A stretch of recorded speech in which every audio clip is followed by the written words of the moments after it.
तो इस पर भी चर्चा करने की जरूरत नहीं है। सीधे हम लोग आगे बढ़ते हैं। इस शहर की नदी के तट पे कौन सा शहर है, इस पे चर्चा होगी। जैसे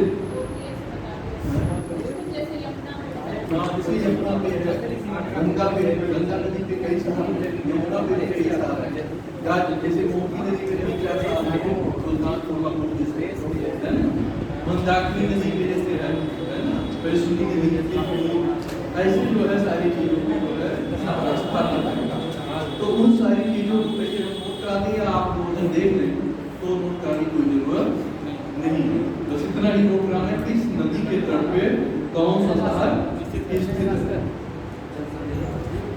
हाँ, एक दो चीज ये देख लीजिए, कौन सी राज्य की नदियां जो है प्रदूषित ज्यादा है, कहाँ से कहाँ तक, ये क्वेश्चन पूछ लिया जाता है। तो इन क्वेश्चन को जो है हमें ध्यान रखना है ना। तो देखिए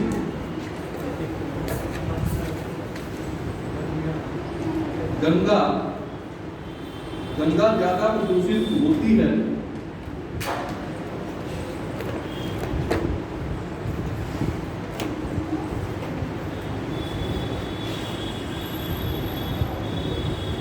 कन्नौज से वाराणसी तक,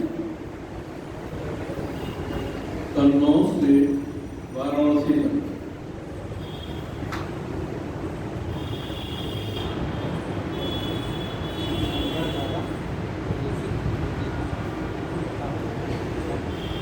अब आप लोग ये भी जानते होंगे कि गंगा नदी के किनारे सबसे अधिक शहर बसे हुए हैं।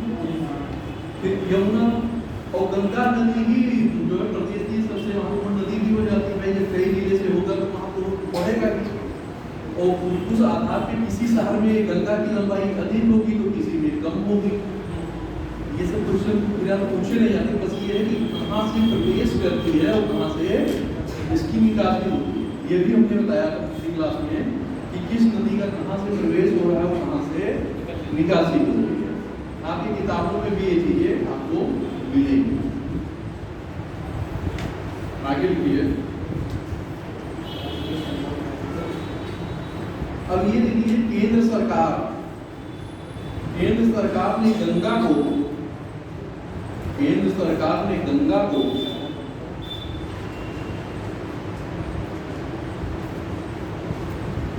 राष्ट्रीय नदी का दर्जा दिया या प्रदान किया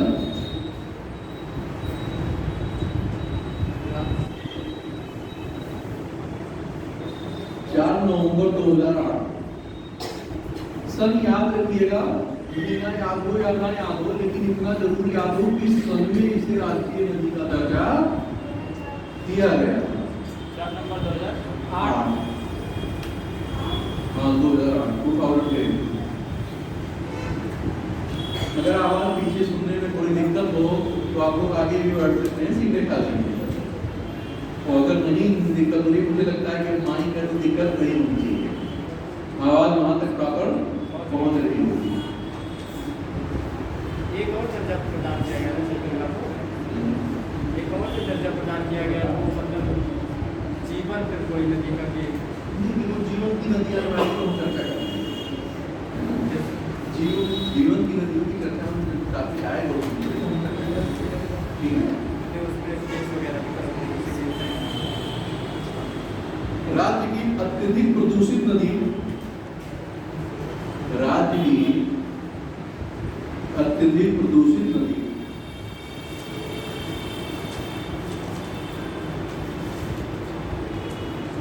बैठ देके लिखिएगा, हिंडन, हाँ हिंडन, यमुना, आमी, आमी, आमी, गोमती आदि। गोमती जैसे कोई तो ये पूछ लेता है कि राज्य की कौन कौन सी है, उसमें से कोई नदी पूछ ले, तो जब आपको ये पता रहेगा कि ये नदियां जो है अत्यधिक प्रदूषित नदियों में है, तभी तो आप उनको जो है चयन कर पाओगे। नहीं पता चला कि एक नदी और 2 नदी के आधार पे आकलन कैसे करोगे, नहीं कर पाओगे।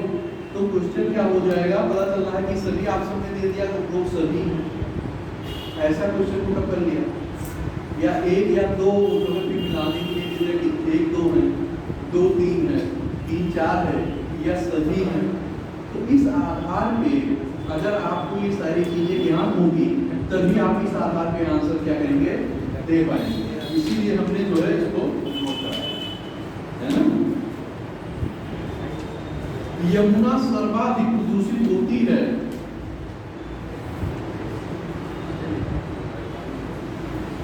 यमुना सर्वाधिक प्रदूषित होती है दिल्ली से आगरा।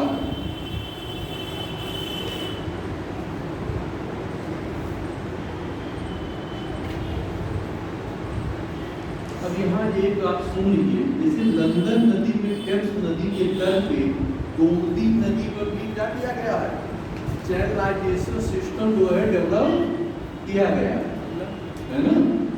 देखा होगा, अगर लखनऊ गए होंगे आप लोग तो वहाँ देखा होगा कि नदी के किनारे जो है उसी प्रकार की जो है चीजें बनाई गई, इससे कि जिससे लोगों के आने का आगमन बढ़े और लोग उसको देखने आए और शाम के समय बैठ करके उसका आनंद। बात समझ आ रही है? अगर आप लखनऊ गए होंगे तो देखा होगा, अगर नहीं गए हैं तब जाइएगा, मौका मिलेगा तब देख लीजिएगा। चलिए कभी फिर जब मौका मिलेगा, ऐसा नहीं कि अभी जो गए नहीं देखा तो आगे देख लीजिएगा।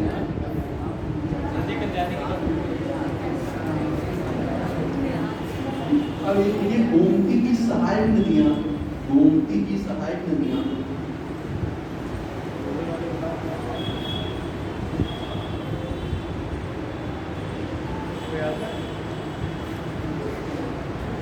सही, गिरी,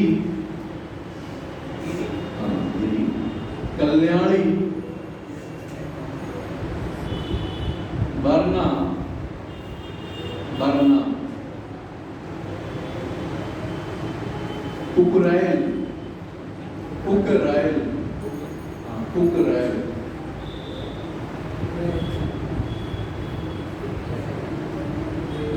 जोमकाई, जोमकाई, एवं गचाई, गचाई का पराग, गा क्या पराग माता बड़ी गचाई। उसके पहले सर जोमकाई एवं गचाई, क्योंकि एक नाम थोड़ा अजीब है तो हो सकता है ऐसा नाम पूछ ले तो पता चले कि आप जाने ही ना, तो भी ऐसी नदियां होती हैं, तो इसलिए ऐसे नाम आयोग जो है ऐसे नाम को पूछता थोड़े अजीब से है ना।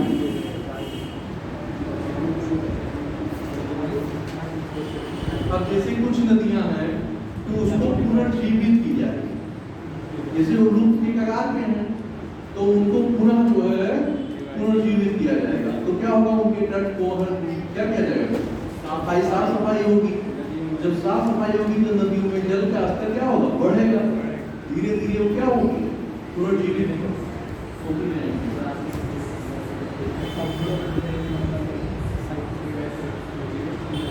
अब जैसे मान लीजिए मगहर है, तो मगहर कहाँ है, संत कबीर नगर में है, तो किस नदी पे है, जैसे मगहर कबीर का क्या हुआ, मृत्यु हुई थी, तो जो है किस नदी के तट पे, राप्ती तो गोरखपुर में है, आमी नदी, आमी नदी है ना,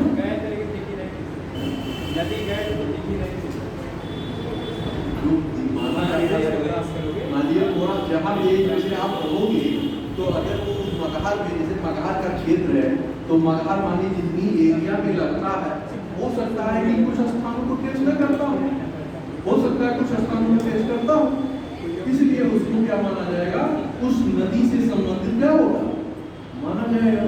जैसे मान लीजिए फैजाबाद जिला जो आप मानते होंगे सरयू नदी के तट पे अयोध्या जिला, क्या अयोध्या जितना है, क्या अयोध्या पूरे जिले में सरयू का तट लगता ही है, नहीं लगता। तो इस आधार पर हम क्या कहते हैं कि ये मान लिया जाता है कि इतना, जैसे लखनऊ में घूमती है तो क्या लखनऊ के हर क्षेत्र में घूमती है नहीं है, तो इस आधार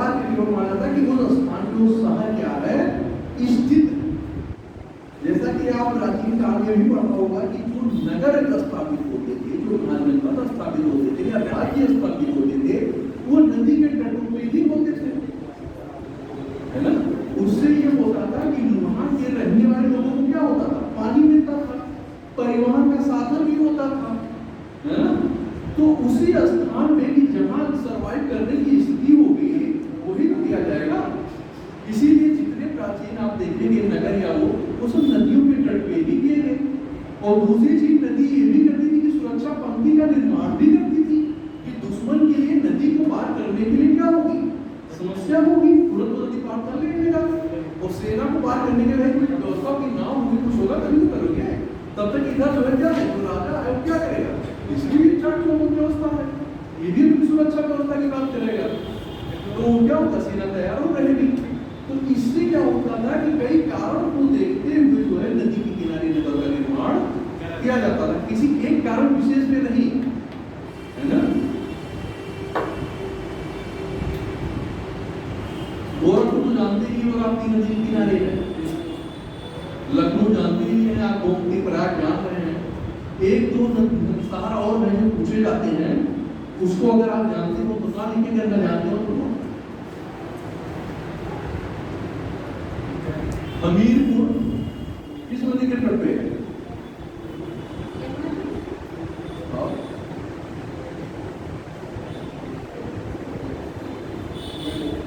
बेतवा और यमुना की संगम का।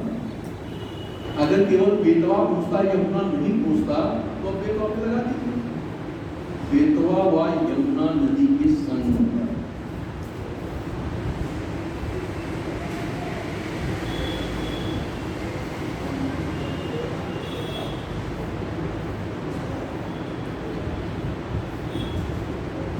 जैसे बनारस आप जान रहे हैं कि बनारस में आपने देखा होगा कि बरुआ और अस्सी या अस्सी नदी महाजनपद जब आपको पढ़ाया जा रहा होगा प्राचीन इतिहास में, तो वहां पे ये चीज बताई गई है जो भी। तो वाराणसी का निर्माण कैसे हुआ था?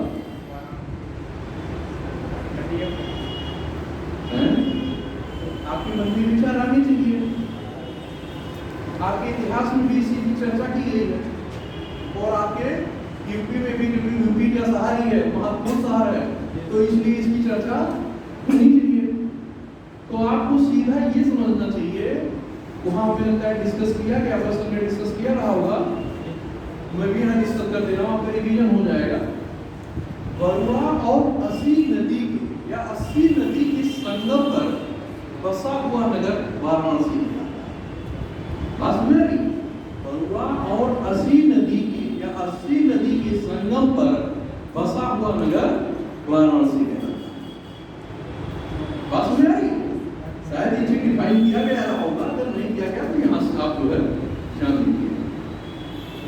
अगर नहीं आता तो नोट भी कर सकते हैं, आप बाई चांस पूछ ही ले, वहां इतिहास में भी पूछ ली, यूपी में पूछ ले।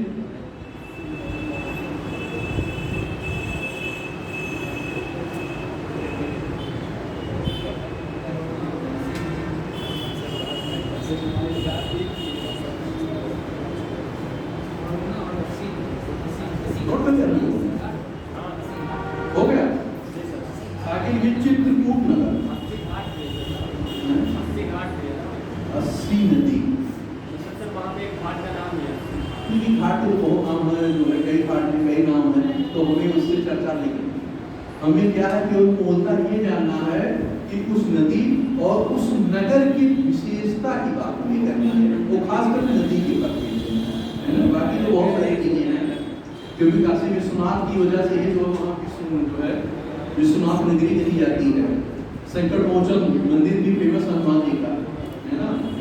तो कहने का मतलब बुद्ध का जो है प्रथम उपदेश भी वहाँ जो है भगवान बुद्ध के प्रथम उपदेश भी सारनाथ में। तो कहने का मतलब कई एस्पेक्ट की वजह से जो है बनारस का महत्व, केवल एक एस्पेक्ट के जो हम नहीं कह सकते कि केवल एक एस्पेक्ट के आधार पर उसका मूल्यांकन कर रहे हैं, उसके एक पहलू है, एक पहलू है, उसके आधार पर चीजों को हम देखते हैं और यहाँ उसी पहलू हम देखने का प्रयास करेंगे।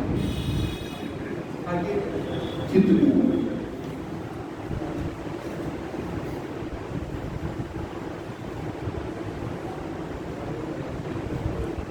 पेशवनी या मंदाकिनी, पा या आधा सा पर छोटी मात्रा, वा ना पर बड़ी मात्रा, पेशवनी या मंदाकिनी नदी तट पर। क्योंकि कई बार ये पूछा गया है, दोनों में से कोई नदी पूछ लेता है। जैसे मेरठ है, गाजियाबाद है, नोएडा है, ग्रेटर नोएडा है, तो ये किस नदी पे है? हिंडन नदी पे है ना? क्योंकि हिंडन नदी भी पूछा गया है, और ये जो है बहुत आसान है, माता के नदी पे है ना? प्रतापगढ़ सही नदी पे है। तो चलिए आगे बढ़ते हैं कुछ महत्वपूर्ण नदियों के जो है सीमा जो है, किस कौन सी नदी किस किस सीमा निभाए, दो चार पॉइंट इसमें है। तो सीमा जहां निर्धारण होता है उससे संबंधित भी क्वेश्चन पुटअप किए जाते हैं। जब आप वर्ल्ड ज्योग्राफी भी पढ़ते रहे होंगे तो वहां पे भी जो है नदियों की सीमा से संबंधित चर्चा की गई।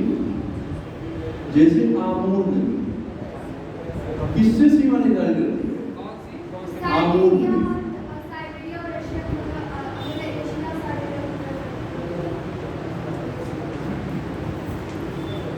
इंडिया और चाइना, इंडिया और ओडर नदी, ओडर नदी यूरोप में आइए, यूरोप में देखिए, यूरोप के दो देशों की सीमा का निर्धारण करती है। लेकिन देख लीजिएगा, मैं ऐसे दो चार एग्जाम्पल देने के लिए बोला है, बाकी उससे मेरा कोई लेना देना नहीं है। हाँ, हम चर्चा यूपी का करेंगे।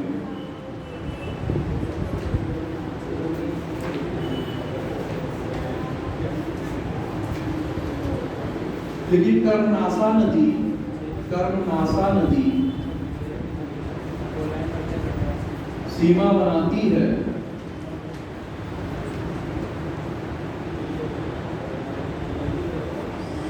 उत्तर प्रदेश और बिहार में, यूपी और बिहार की सीमा में।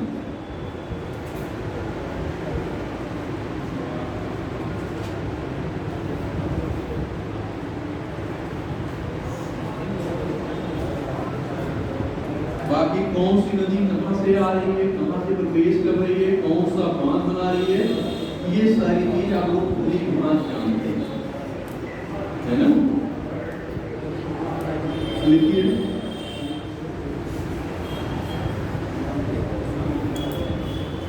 ककरावल जलप्रपात, ककरावल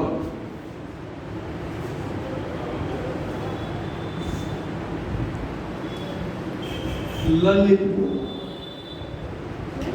ललितपुर जिला है ना, जो मध्य प्रदेश से 3 तरफ से क्या है, हीरापुर।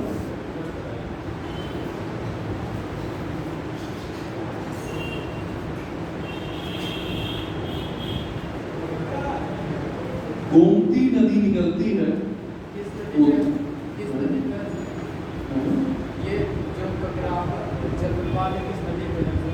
अब शहर अगर ललितपुर है तो वहां कौन सी नदी निकलती है? बेतवा निकलती है ना? जवाई भी कर गया तो छोटी है, बड़ी नदी नहीं, वो सहायक नदी की। देखिए कुछ नदी क्या होता है, किसी का जो है 1 किलोमीटर पहाड़ हो, किसी का 2 किलोमीटर हो, तो इसको हम मुख्य नदियों में शामिल नहीं करते। तो इन चीजों पे हमें चर्चा करने की जरूरत भी नहीं है, और ना आपसे पूछा जाएगा, समझ रहे हैं? ये सारी चीजें आपसे नहीं पूछी जाएगी। जो चीजें पूछी जाने की संभावना है या पूछी गई है, हमें चर्चा केवल उन्हीं बिंदुओं पे करना है।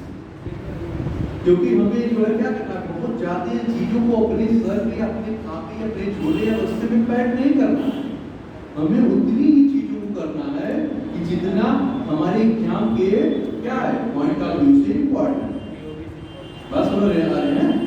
तो उतनी ही चीजों को हमें करना है, क्योंकि वैसे तो करने के लिए पूरा जीवन पड़ा हुआ है, पढ़ते नहीं, सिलेक्शन होने में पढ़ते नहीं, क्या नहीं, कोई जिंदगी पढ़ी। लेकिन यहाँ आपका उद्देश्य क्या है? सिलेक्शन, चयनिंग। तो जिस आधार पे हमारा चयन होना है, हमें उसको ध्यान देना है ना।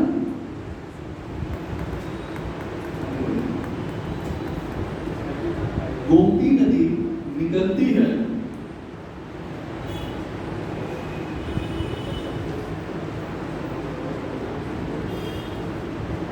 पनगई लीर, पंगैलीर पा आधा नाम गा पर आई मात्रा ला पर बड़ी मात्रा और रा पंगैलीर फुलहार पर सुगाव मात्रा आधा ला आरा। यही क्वेश्चन पूछा गया गोमती कहां से निकलती है? फुलहार झील से निकलती है। क्वेश्चन पूछा गया इसीलिए लिखा है।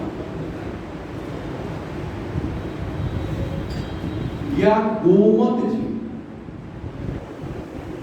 या गोमत झील पीलीभीत में गोमत का रूपांतर माता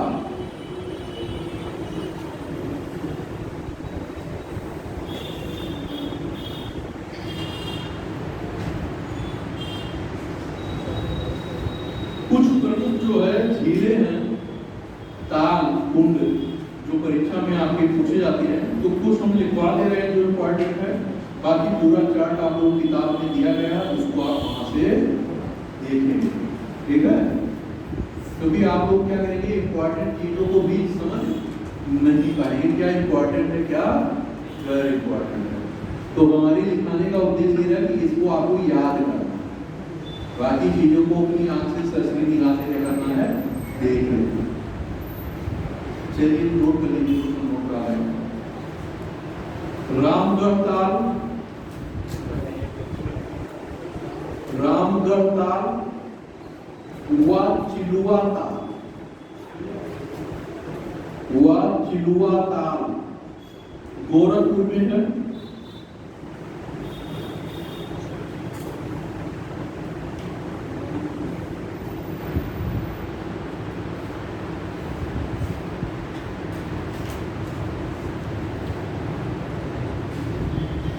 बकिया आप लोग जानते होंगे, संत बेबीनगर है ना, तो जो जान रहे हैं उसको मत लिखिए, जो होगा मान लीजिए दो चार बोलते चल रहे आप सुनते चलिए, कई बार सुनेंगे कई बार पढ़ेंगे तो रिकॉर्ड होता रहेगा, याद होता रहेगा।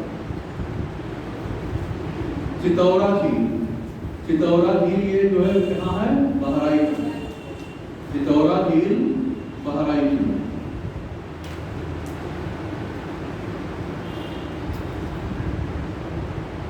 विसैखा ताल, विसैखा ताल रायबरेली, विसैखा ताल रायबरेली। पिठौरा झील, अगला पिठौरा झील फतेहपुर। शुक्र ताल,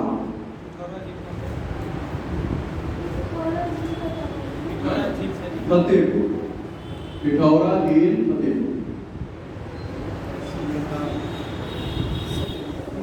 शुक्रता मुजफ्फरनगर,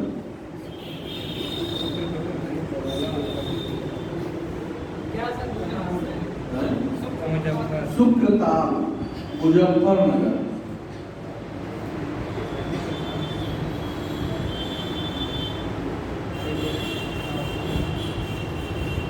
शेखा झील, शेखा झील, शेखा लिख लो बेटा।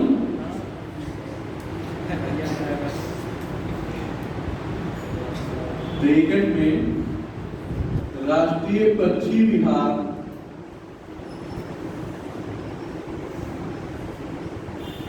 राष्ट्रीय पक्षी विहार के रूप में विकासात्मक मतलब विकास किया जा रहा है। कहाँ है, अलीगढ़।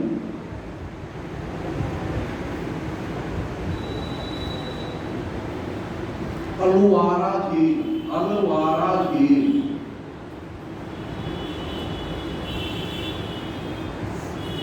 विदेशी पक्षियों का आगमन स्थल, ब्रैकेट में विदेशी पक्षियों का आगमन स्थल कौशाम्बी।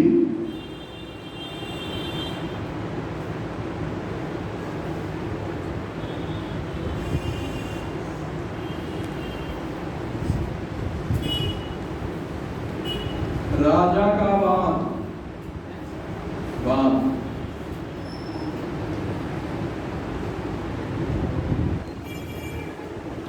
सुल्तानपुर,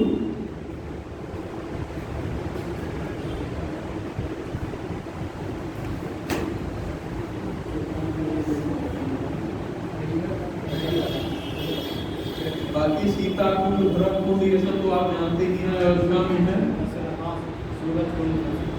ये सारी चीजें आप लोग जानते हैं। अब चलिए लिखिए आर्द्र भूमि संरक्षण के लिए, आगे आर्द्र भूमि संरक्षण के लिए रामसर समझौता कब हुआ था? पर्यावरण में भी पढ़ा गया होगा 1971 में। कहाँ पे? लिखिए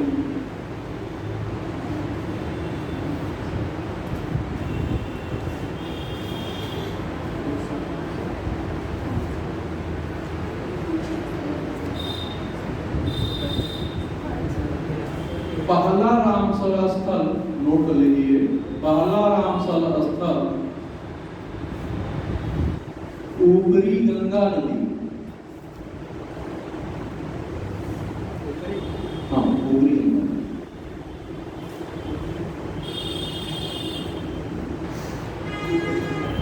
नदी। अब कुछ प्रमुख बात है ना कि किन नदियों में और कहां पे स्थापित किए, है ना? तो उसकी चर्चा हम लोग कर लेते हैं। लेकिन वहां तो जानते ही लोग काहे बनाए जाते थे, किस लिए बनाए जाते थे, बांध की क्या आवश्यकता है, डैम की आवश्यकता क्यों हुई, ये सारी चीजें हम लोग बहुत अच्छी तरह से जानते हैं।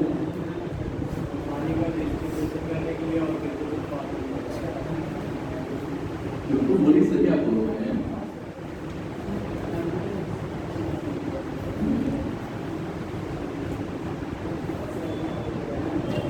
बृहद नदी,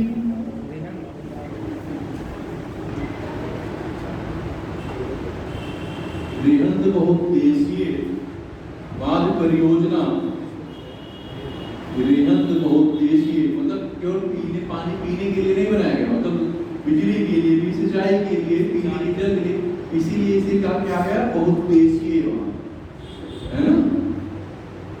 इसका एक उद्देश्य नहीं, कई उद्देश्य के लिए, तो इसीलिए इसे क्या कहा गया?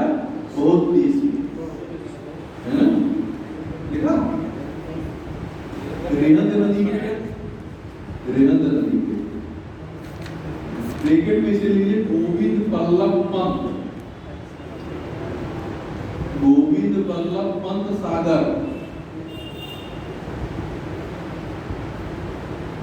क्योंकि ये भी नाम आपसे क्या है पूछ सकता है। दोनों बातें एक ही, चाहे वो पूछ ले और चाहे ये पूछ ले। स्थापना इसकी वही लीजिए, स्थापना 1962 में। देखिए लिखिए, बाद में आप मैप देखिएगा, क्योंकि आप लिखते हो मैप नहीं देख पाओगे। जहां आवश्यकता होगी मैं खुद डिक्टेट कर दूंगा।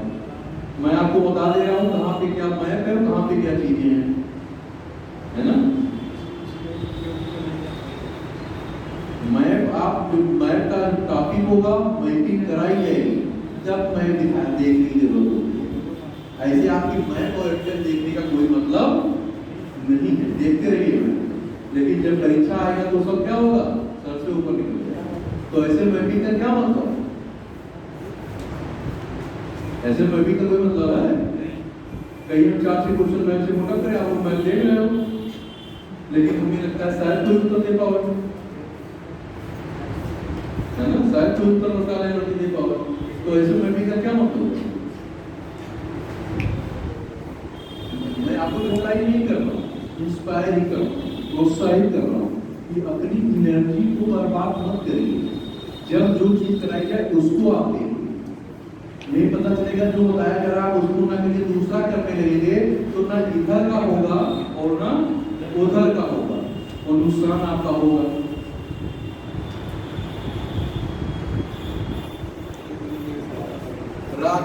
राजघाट बहुउद्देशीय बांध परियोजना,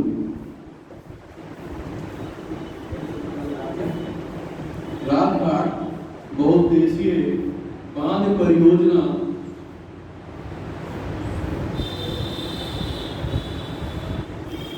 यूपी व यूपी दोनों में बेतवा नदी में बहस करके बेतवा नदी में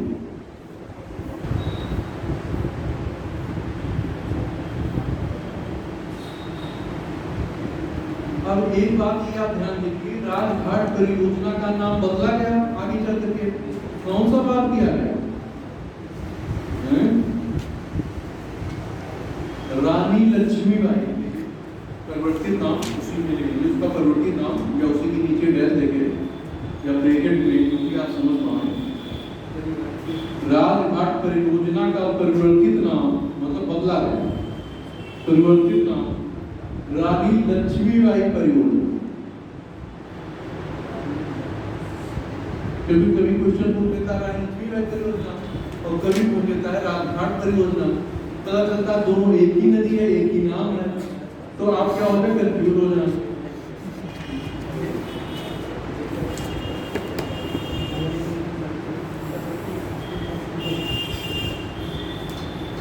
माता टीलाबान, माता टीलाबान, टीला बेतवा नदी पे है। ये भी यूपी और एमपी की संयुक्त परियोजना है, संयुक्त माता।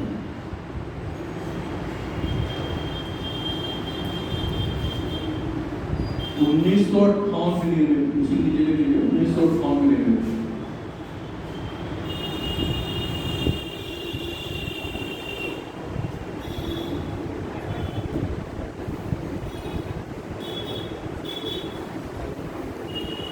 अब झांसी में जो है, देखिए झांसी में पारीछा एवं सुकमा डुकमा को अंडरलाइन कर दीजिएगा।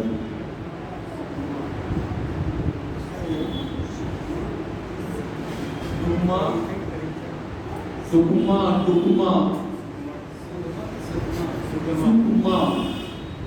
छुटाऊ मात्रा का और मापराट मात्रा, वैसे टुकमा कर लीजिए। बांध का निर्माण बेतवा नदी में, अंडरलाइन कर लीजिएगा सुकमा टुकमा को।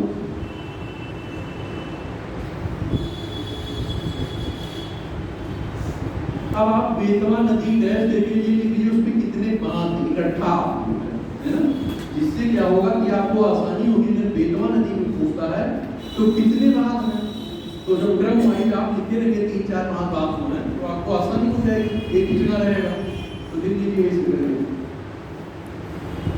राजघाट बांध कामा लगा लीजिएगा। फिर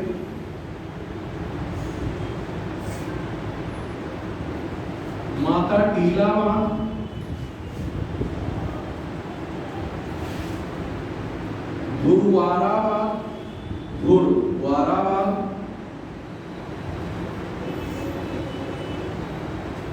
धुरवाराबाद ललितपुर में, बाकी पीछे परीक्षा और टुकमा वो है, उसको आप जो है कर लेंगे।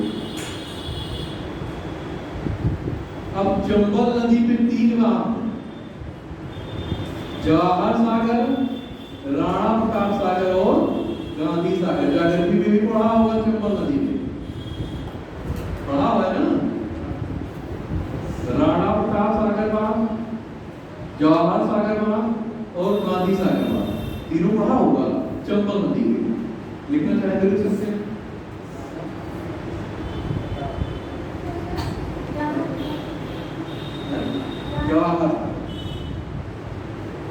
जवाहर सागर बांध एवं गांधी सागर बांध।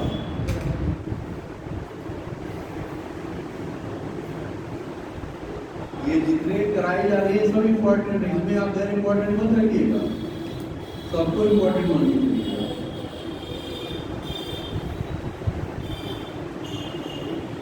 अब ये है कि भारत के कुल सिंचित क्षेत्र में उत्तर प्रदेश का कैसा स्थान है, मतलब सिंचाई के मतलब इतना सिंचित क्षेत्र के बाद दिया जाता है, कितना क्षेत्र है। जैसे चाहे नहर के द्वारा, चाहे तालाब के द्वारा की जाती हो, चाहे कुएं के द्वारा की जाती, यही साधन तो है। जैसे आपने पढ़ा होगा बृहद, मध्यम और लघु 3 भागों में डिवाइडेशन है, पढ़ा होगा। तो किस आधार पे हम इसको क्या करेंगे? किस स्थान पे है मेरे पूछने का मतलब ये प्रथम स्थान पे, इस स्थान पे है प्रथम स्थान।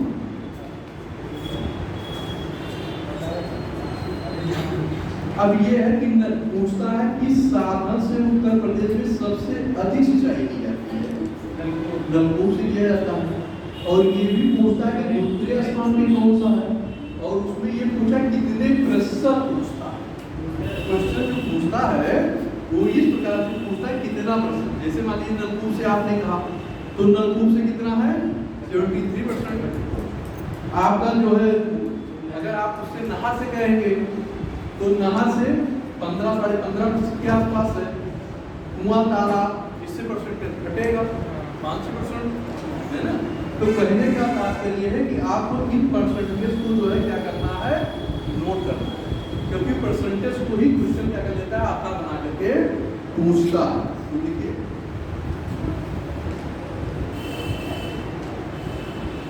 सर्वाधिक सिंचाई तो आप जानते ही नलकूप में होगा, तो लिखा नहीं है, बस ये लिख लीजिए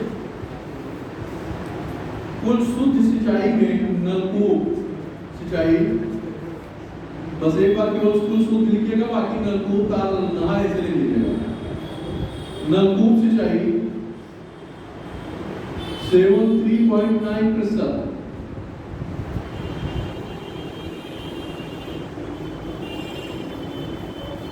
नहर सिंचाई,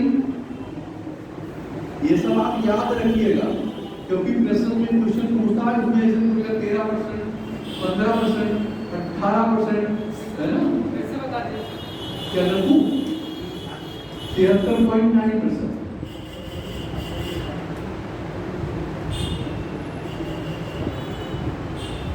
नहर सिंचाई 15.8%, 15.8%। कुएं से सिंचाई 9.1%, 1%। तालाब, झील और पोखर से सिंचाई 0.6%, 0.6%। अन्य सिंचाई 0.6%, अन्य सिंचाई 0.6%। इसमें आपको दो केवल ज्यादा याद रखने की जरूरत है। एक आपको जो है रखना है नहर वाला और नलकूप वाला। कुएं तालाब को कम पूछता है और नहर और नलकूप को जाति बार पूछा गया है, लेकिन अगर तीसरी याद हो तो बहुत अच्छी बात है ना, लेकिन इसको तो जरूर याद रखिएगा। अब आप ये बताइए, आपको जो जागृति की सिंचाई का टॉपिक जो टेकल किया गया होगा, बताया गया होगा, तो इतना तो अनुमान आप लोग जानते ही होंगे, नहीं जाने तो बताएंगे। हम पूछ रहे हैं, आपको बताइए नलकूप, कुआं और तालाब किस प्रकार की सिंचाई के साधन में है? नलकूप, कुआं, तालाब, ये किस प्रकार की सिंचाई साधन में इसकी गणना की जाएगी या माना जाएगा?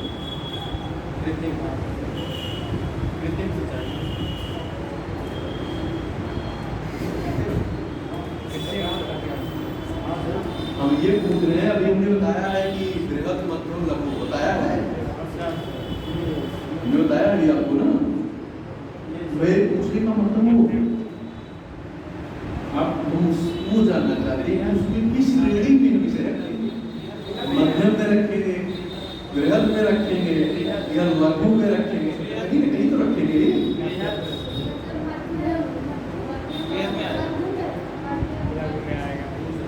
कितने लोग मध्यम के पक्ष में हाथ उठाइए,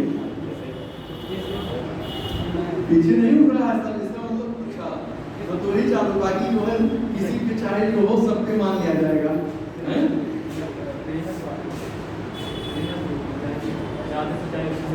पीछे आप इसमें रखोगे तो मध्यम का सिंचाई का आकार क्या है मुझे बता दीजिए। जो बृहद मध्यम लघु बताया गया है, तीनों श्रेणियां बांटी गई हैं, तो आप मुझे बृहद बताइए कितने से अधिक पे, मध्यम बताइए कितने से कितने क्षेत्र तक, और लघु बताइए कितने से कितने क्षेत्र तक। अगर इसका आपको पता है तो आपको उत्तर खुद मालूम होगा, अगर नहीं पता है तभी उत्तर मालूम नहीं होगा।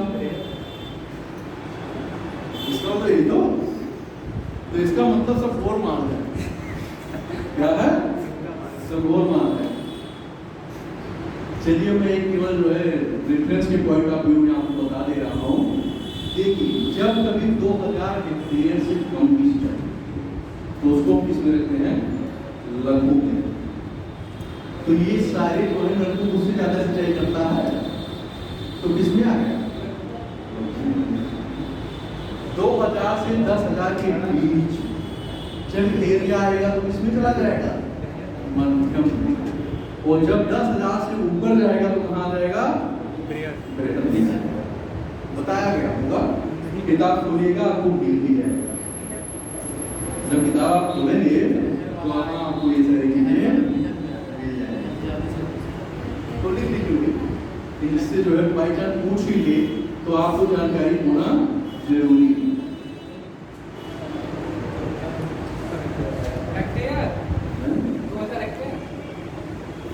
लघु सिंचाई साधन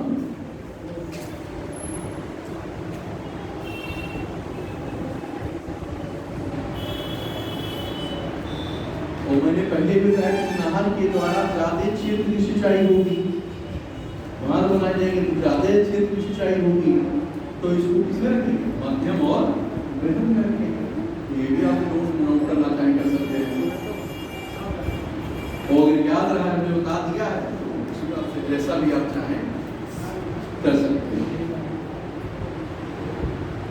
अब एक ये चीज है, बुंदेलखंड में किस प्रकार के साधनों से अधिक सिंचाई की जा सकती है?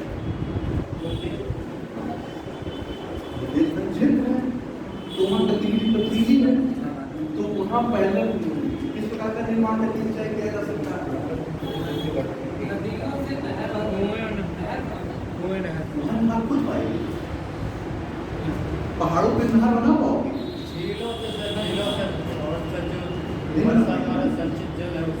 क्योंकि देखिए एक बड़े एरिया को आप कैसे तोड़ोगे, पहाड़ को कैसे तोड़ के बनाओगे? तो यहाँ व्यवहारिक दृष्टिकोण से यदि आप ये सोचें तो इसका मतलब छोटा साधन होगा। तो छोटे साधन में क्या हो सकता है? कुआं हो सकता है, तालाब हो सकता है। देखिए थोड़ा सोचिए, अपने दिमाग में थोड़ा प्रेशर दीजिए। आंसर खुद ब खुद क्या है? क्लियर। अब मैप आप देख रहे हो लेकिन लोकेशन बुंदेलखंड की क्लियर नहीं है। अगर मैप क्लियर होता तो आप आंसर दे देते। अगर मैप आपकी लोकेशन क्लियर है तो आपके आंसर खुद ब खुद क्या है? आपके सामने रखे हुए हैं।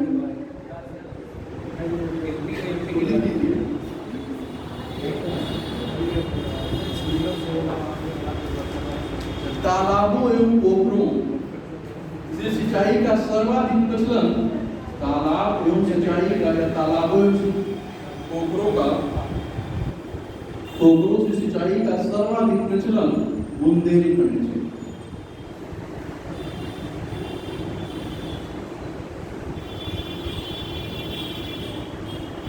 देखिए चीजें जब आप समझ के करेंगे तो वो आपका अपना हो जाएगा, और केवल किताब में पढ़ लिया वो अपना नहीं हो पाएगा। किताब में तो सब कुछ दिया गया है लेकिन वो चीजें तब भी नहीं हुआ, लेकिन टीचर जब बताता है तो चीजें क्या हो जाती है? आप साफ हो जाती है, याद हो जाती है। प्रदेश में नलकूप से सिंचाई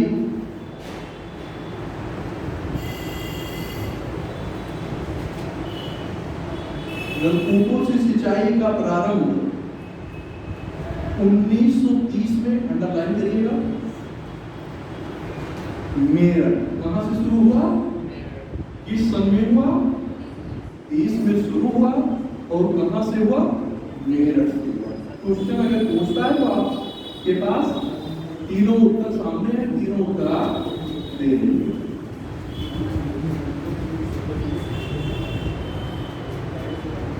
नलकूपों की, प्रदेश में नलकूपों की गहनता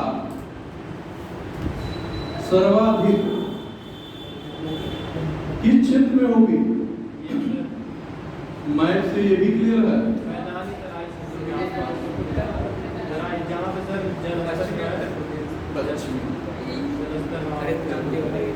पश्चिमी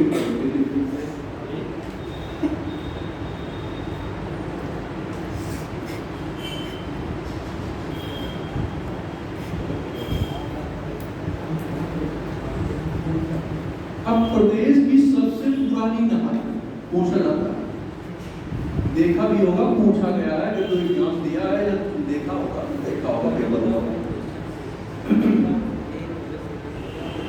प्रदेश की सबसे पुरानी नहर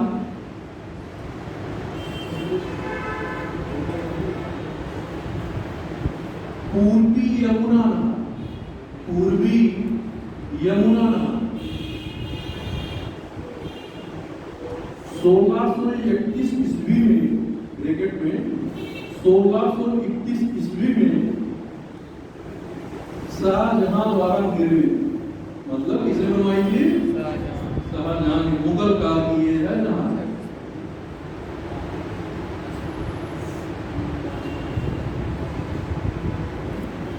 फिर इसको अंग्रेजों ने भी खुदवाया अपना, आपने मॉडर्न इंडिया में पढ़ा होगा, मुगल काल में भी पढ़ा है, चर्चा भी इसमें मुगल काल की चल रही है। जागीरदारी या तमगा जागीर, मतलब जागीर, नकदी मनसबदार, है ना, ये सारी चीज तो आप लोग पढ़ ही रहे हैं, पढ़ रहे हैं ना, जात सवार,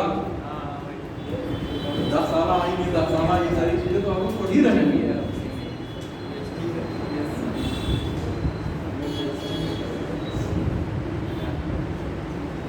चलिए आगे देखें। प्रदेश की सबसे बड़ी नहर, प्रदेश की सबसे बड़ी नहर प्रणाली शारदा नहर 1928। अंडरलाइन दोनों को इंपॉर्टेंट में कर लीजिए या अंडरलाइन कर लीजिए। पूर्वी यमुना नहर को भी और प्रदेश की सबसे बड़ी नहर शारदा नहर।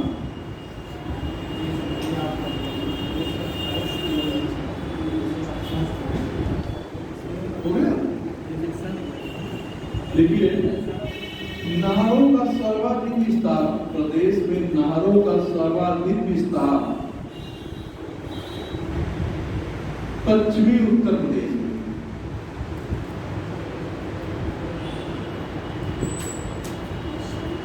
उत्तर प्रदेश।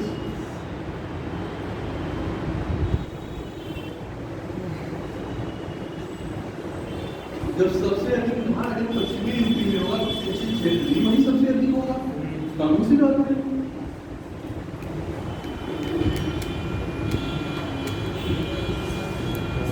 देखिए,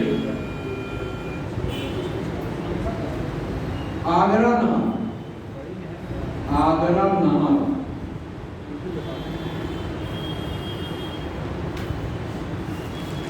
अब आगरा नहर किस नदी में बना होगा, अनुमान नहीं, यमुना नदी। तो ब्रैकेट में कर लीजिए यमुना नदी, देश देखिए किन किन राज्यों में इस नहर का प्रयोग किया जाता है, इसको ले लीजिए। सारे क्वेश्चन बस एक ही लाइन से आपके, सारे क्वेश्चन का आंसर आप दोगे एक ही लाइन से। क्वेश्चन तो बनेंगे 7-8, लेकिन 7-8 का आंसर आप क्या करोगे, एक लाइन से ही दे दोगे। देखिए, यूपी, हरियाणा, दिल्ली व राजस्थान,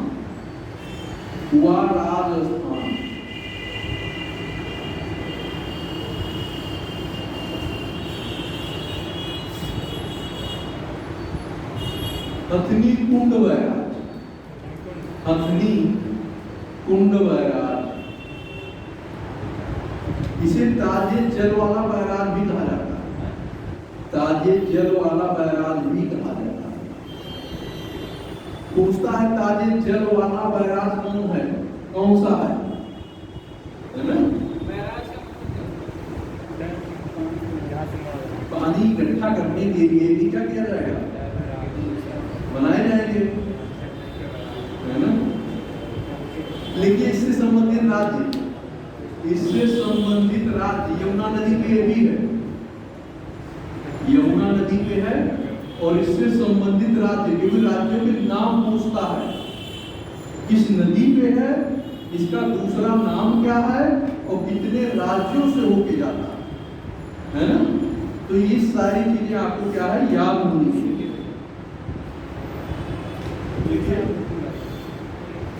यूपी, हरियाणा, हिमाचल, दिल्ली और राजस्थान,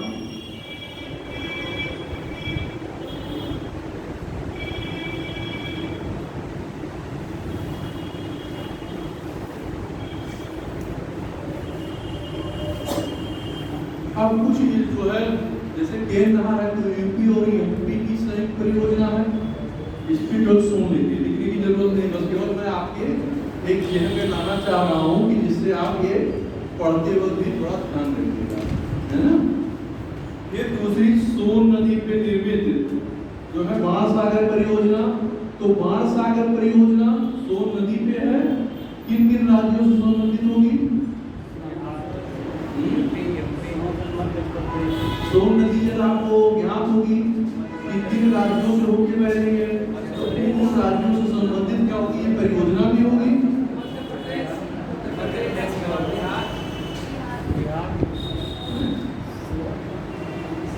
लिखिए UP MP Bihar, UP MP Bihar की संयुक्त परियोजना,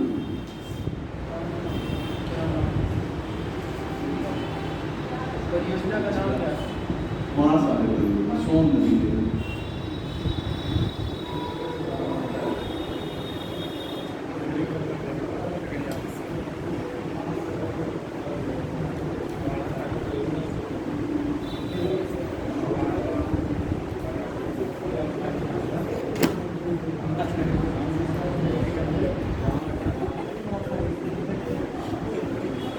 नोएडा में चलाई जा रही है गंगा जल परियोजना, किसके लिए चलाई जा रही है?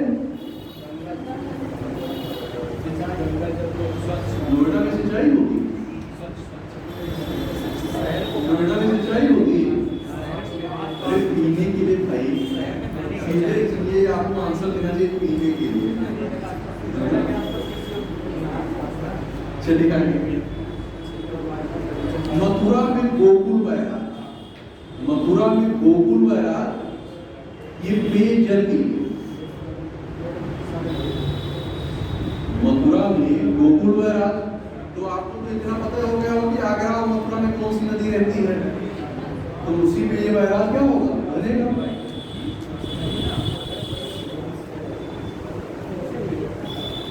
तो मथुरा में गोकुल बैराज हो गया और आगरा में आगरा बैराज हो जाएगा, और किसके लिए है, पेयजल के लिए, किसके लिए, पेयजल के लिए, दोनों यमुना नदी के लिए जगह याद होने के लिए।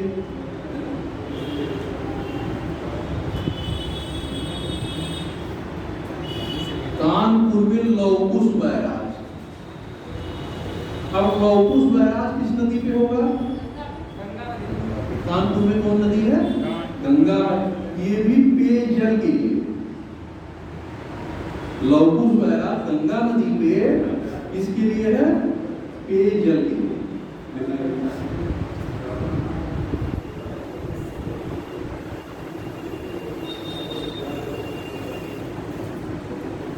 अब ये क्वेश्चन और इसमें भी लिखने के बाद बाकी आप लोग देखिएगा, आर्टिजन वेल, आर्टिजन वेल,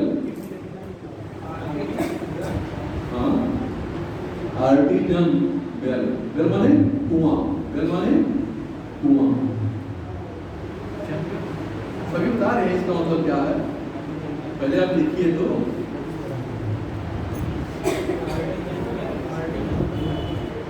पढ़ा होगा,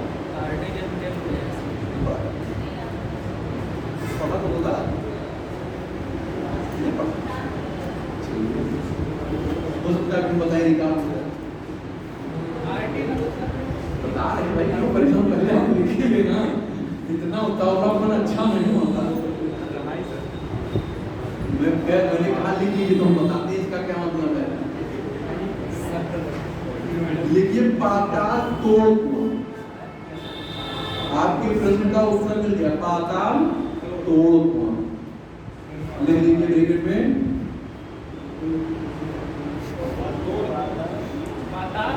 तोड़ कुआं। अब ये योजना कहां चलाई जाएगी, तो कहां हो जाएगा, बुंदेलखंड। लिख लीजिए बुंदेलखंड। इसीलिए मैं थोड़ा आपको इंडिकेशन देता हूं कि आप कुछ सोचें और सोच करके अपने आधार पे कुछ बताने का प्रयास करें। इससे चीजें बहुत जल्दी याद भी होगी और एक दो बार करने के बाद आपका अपना हो जाएगा।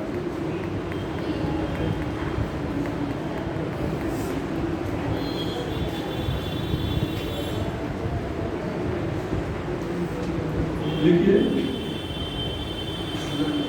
राज्य में भूजल दिवस मनाया जाता है। राज्य में भूजल दिवस मनाया जाता है 10 जून को। पूछेगा तो एक पूछेगा,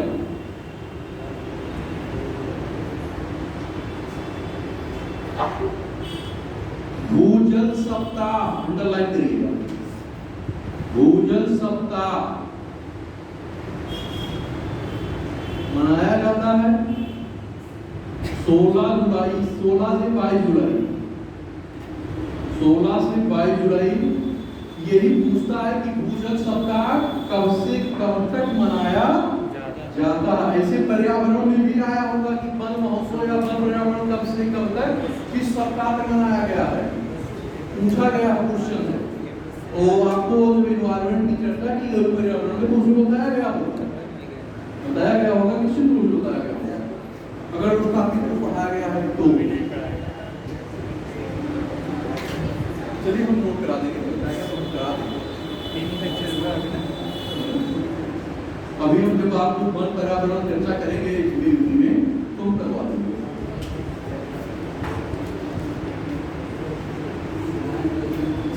चलिए आपका ये टॉपिक कंप्लीट होता है, अगले टॉपिक पे हम चलते हैं।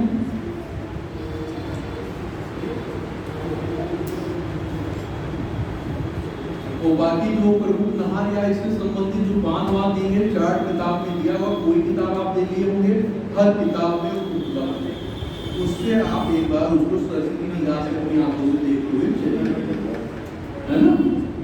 ये नहीं है कि उसको आप छोड़ दें, देखिएगा जरूर।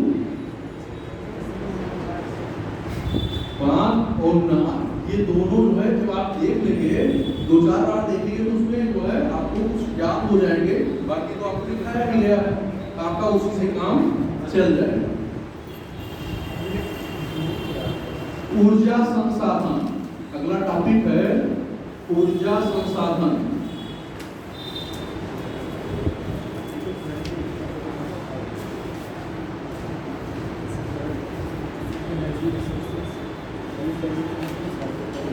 अब देखिए, किसी भी कार्य को करने के लिए एनर्जी की आवश्यकता होती है। जैसे आपने साइंस में भी पढ़ा होगा, एनर्जी पढ़ा है, ऊर्जा पढ़ा है। ऊर्जा और कार्य दोनों का मापन भी आपने देखा कि एक ही होता है, जूल। तो ये बताइए कि एनर्जी की आवश्यकता क्यों पड़ रही है? किसी कार्य को करने के लिए क्या होगी, शक्ति की जरूरत होगी, एनर्जी की जरूरत होगी, तभी उसे हम क्या कर पाएंगे, कार्यान्वित कर पाएंगे। अन्यथा क्या हो जाएगा, नहीं हो पाएगा। इसीलिए आपने देखा होगा कि एनर्जी का जो व्यापार ट्रेड होता है अंतरराष्ट्रीय प्रदेश में, उसका मैटर क्या होता है, बहुत होता है। जब आपको ट्रेड पढ़ाया जाएगा तो वहां पे चीजें चर्चा की जाएगी कि एनर्जी का कितना महत्व है। एनर्जी रूट आपको पढ़ाया जाएगा, ऊर्जा मार्ग, है ना।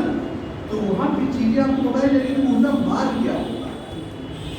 लेकिन यहाँ ऊर्जा मार्ग बताएंगे हम नहीं, क्योंकि यहाँ उतनी ज़्यादा गहराई में चर्चा नहीं की जाएगी। और ना उत्तर प्रदेश के क्वेश्चन यहाँ से पूछेगा, है ना। देखिए, उत्तर प्रदेश राज्य विद्युत परिषद का गठन 1959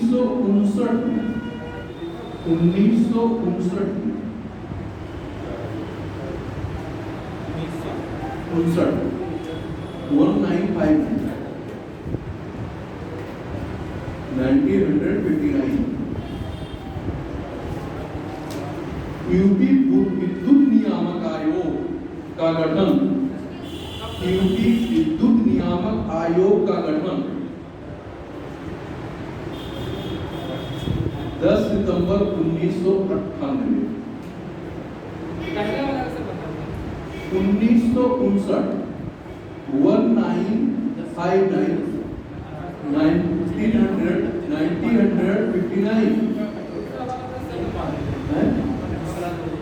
दूसरा 10 सितंबर 1998, 10 सितंबर 1998। आगे अब आपने ये देखा होगा कि क्षेत्रों में, गांव ग्रामीण क्षेत्र में, शहरी क्षेत्रों में फ्रेंचाइजी व्यवस्था, राजस्व वितरण वसूली के लिए क्या कर दिया गया कि फ्रेंचाइजी व्यवस्था शुरू की गई। और ये बहुत पहले से शुरू की गई है।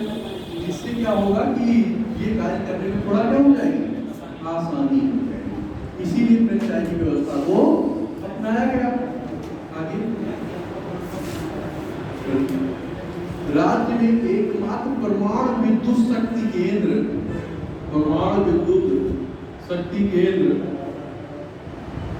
स्थापित किया गया 1991-92 में।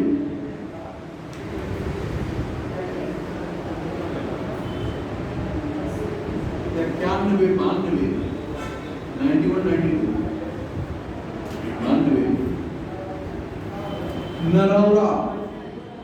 नरौरा कहाँ है, दिल्ली के बुलंदशहर। अब इसकी 2 यूनिट है, 2/220 मेगावाट, दिल्ली में, यानी कि टोटल 440 मेगावाट।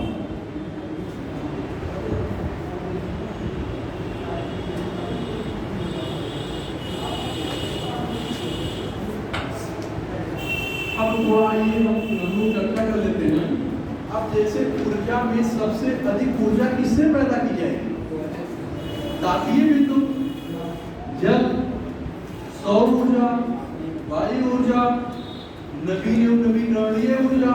तो कहने का मतलब क्या है कि इसको किससे सबसे अधिक ऊर्जा हमारे यहाँ जो है प्राप्त किया जा रहा है, तापीय विद्युत, है ना। धीरे धीरे नवीकरणीय ऊर्जा का प्रभाव बढ़ रहा है, लेकिन अभी जो है सबसे अधिक किसका है, तापीय।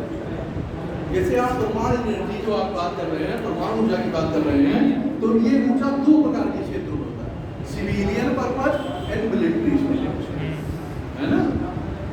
Civilian purpose and military. तो मिलिट्री से समझ ही रहे, सेना से संबंधित है। सिविलियन का मतलब आम जनता के लिए। तो ये सारी चीजें आपको इकोनॉमिक्स और IR में चर्चा की जाएगी, है ना। सिविलियन क्या होता है और साइंस एंड टेक्नोलॉजी का वहाँ डिटेल में ये सारी चीजें की चर्चा की जाएगी। बस केवल हम यहाँ एक हिंट दे रहे हैं कि जिससे ये रहेगा कि शब्द आपने क्या है सुना है और मतलब इसका क्या है। अब आप जो है तापीय परमाणु ऊर्जा का कंट्रीब्यूशन कितना, मतलब योगदान कितना है, बहुत कम। कितना होगा, 3% के आसपास कम पॉइंट हो सकता है, 1% ज्यादा, लेकिन कोई जो है कम नहीं होता है, क्योंकि अस्थायी डाटा कोई क्लियर नहीं मान ही दिया जाता है कि 28 से 30%, है ना। तो उतना ही हम मान के चलते हैं, मोटा मोटी 30% मैक्सिमम, इतना ही परमाणु ऊर्जा का क्या है योगदान, है ना। तो चलिए इसमें हम कुछ थोड़ा जरूरी चीजें करेंगे।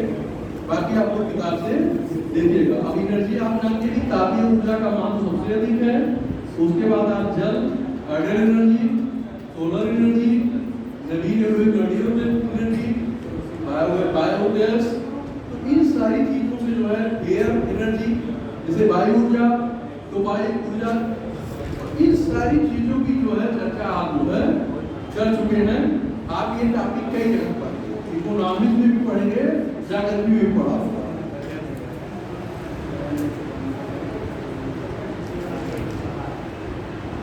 लिखिए कुछ महत्वपूर्ण निजी क्षेत्र क्या है उसको दिखाते हैं। रोजा ताप विद्युत परियोजना, रोजा ताप विद्युत परियोजना, रोजा। अब हम तापीय दिखाए, कहाँ तापीय है ना, किताब में दिया गया 4 तापीय दिए। अब उसमें लिखा है कि पत्ती क्या है, धुआं कहाँ है ना, यही सब दिखाना है।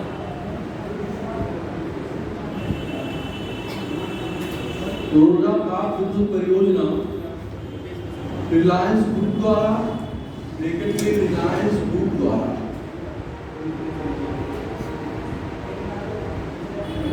1200 मेगावाट, ये डब्ल्यू मेगावाट हो जाएगा। 1200 मेगावाट स्थापित है शाहजहांपुर में। कहाँ पे? शाहजहांपुर। 12 दूसरा ब्रैकेट में संगम ताप विद्युत परियोजना, परियोजना पार अपनी मात्रा के बिंदु रख दिया गया। 12 ब्रैकेट में संगम, 12 ब्रैकेट में संगम ताप विद्युत परियोजना। टाटा ग्रुप, इसमें पूछेगा तो ग्रुप भी पूछेगा कि ग्रुप का कितना मेगावाट का और कहां पे है। 1980 मेगावाट प्रयागराज में, 80 मेगावाट प्रयागराज में। ललितपुर ताप विद्युत परियोजना बजाज ग्रुप, बजाज ग्रुप, हाँ 1980 मेगावाट ललितपुर। अब हाइडल एनर्जी की बात है कि हाइडल में जल है ना, जल विद्युत या जल ऊर्जा। तो हाइडल में क्या नदियों के बांध बनाए जाएंगे और पानी इकट्ठा करके उसमें क्या किया जाएगा, पानी गिराया जाएगा और क्या करेगा, वो घूमेगा और जल घूमने क्या होगा, एनर्जी का निर्माण होगा, ऊर्जा का क्या होगा, निर्माण होगा। और जैसे विंड एनर्जी, विंड एनर्जी का वायु ऊर्जा, तो वायु ऊर्जा में 5 शक्तियां लगाई जाती हैं। तो इसमें कैसी ऊर्जा का प्रयोग होता है, गतिज ऊर्जा का, गतिज ऊर्जा। उसमें कैसी ऊर्जा का प्रयोग होगा, गतिज ऊर्जा। और जो बांध बनाए जाते हैं उसमें किसी एनर्जी का प्रयोग होगा। बांध में वैसे तो गतिज ऊर्जा और स्थितिज ऊर्जा दोनों पाई जाएगी। वैसे पानी में तो गतिज ऊर्जा होगी, पर बांध की वजह से उसमें स्थितिज ऊर्जा, यांत्रिक ऊर्जा। बांध को इसीलिए बनाया जा रहा है कि अधिक से अधिक जल क्या हो, इकट्ठा हो। बांध पानी रोकल है। मैं कह रहा हूँ पानी में जो होगी वो गतिज ऊर्जा होगी, पर बांध की स्थिति की वजह से उसमें स्थितिज ऊर्जा। देखा, जब बांध की हम बात कर रहे हैं स्थिति, जो शब्द कहेगा उस पर आपको गौर करना है, इधर उधर से भटकने का नहीं। आप क्या स्थितिज ऊर्जा, जिस चीज की चर्चा की है उसी को सुनिए, क्वेश्चन जो पूछता है उसी का आंसर दीजिए। इधर उधर घूमने से काम नहीं चलेगा। वायु ऊर्जा में गतिज ऊर्जा का प्रयोग, गति के कारण कार्य करने की क्षमता, इसीलिए इसे क्या कहा गया, गतिज ऊर्जा। पोटेंशियल एनर्जी, स्थितिज ऊर्जा क्या कहते हैं, पोटेंशियल एनर्जी।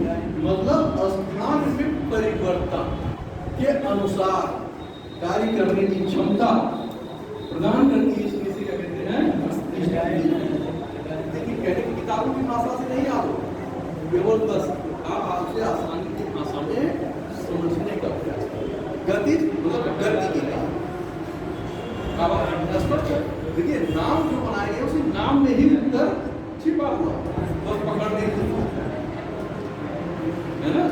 पोटेंशियल स्थित है, इसका मतलब क्या है, वो एक में स्टोर किया गया है, इकट्ठा किया गया है, वहीं से इस एनर्जी को क्या होगा, बस मेरी। अब इसका आंसर क्या होगा, आपके सामने बस तो शब्दों को समझ लीजिए, बस में आ रही है। तो जब इन चीजों को आप पकड़ना शुरू कर देंगे, चीजें बहुत आसान, आपको रटने की जरूरत ही नहीं, किताब बहुत कम पढ़ना पड़ेगा। और इन्हीं चीजों को पकड़ने के लिए हम प्रयास भी कर रहे हैं कि आप इसको पकड़ने के लिए प्रयास करिए, सीखिए।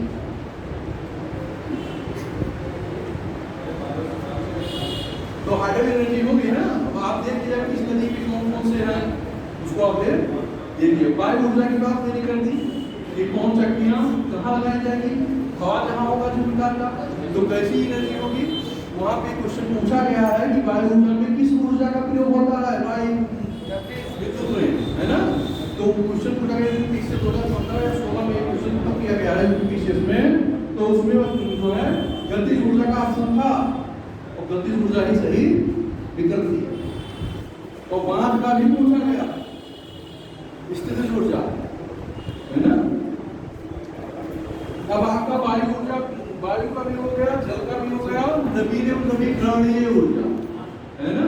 तो नवीन, इसमें नवीन और नवीकरणीय ऊर्जा कौन होगा, सौर होगा, वायु होगा, है ना। सर दो चार को बता दीजिए कहाँ कहाँ है। रिहंत है, ओबरा है, रिहंत, ओबरा, शीतला, जो नदी को मतलब तो मान लगाएंगे सब एनर्जी के रूप में काम करेंगे, है ना। ये सारी चीजें जो है आसानी से आपके सामने लिखना चाहिए। नीचे दो चार रिहंत, ओबरा, रिहंत, ओबरा, माता टीला, शीतला, दो चार लिख दीजिए एग्जाम्पल के लिए। ऊपरी गंगा नहर, पूर्वी यमुना नहर आदि, ये सब क्या है, जल विद्युत परिवहन।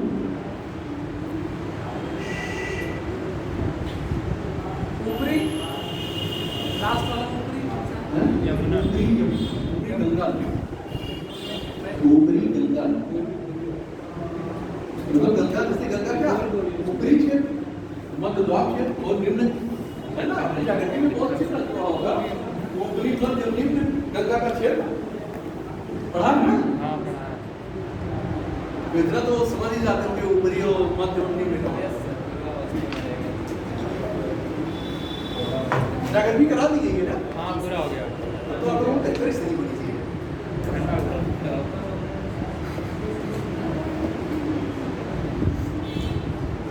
अब लिख लीजिए, केंद्र के सहयोग से, केंद्र के सहयोग से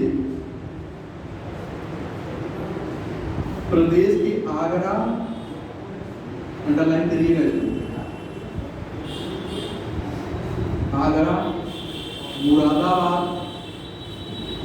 व प्रयागराज को विकसित किया जा रहा है हेल्थ के लिए सोलर सिटी के रूप में। किस सिटी के रूप में, सोलर सिटी।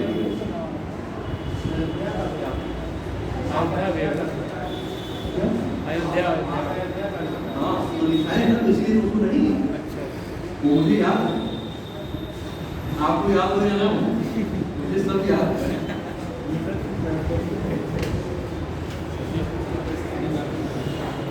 मुझे ये पता है मैंने क्या नोट कराया, क्या नहीं कराया। ये टॉपिक भी आपका कंप्लीट होता है। अगला टॉपिक हम लोग 5 मिनट 10 मिनट और लोग पाएंगे।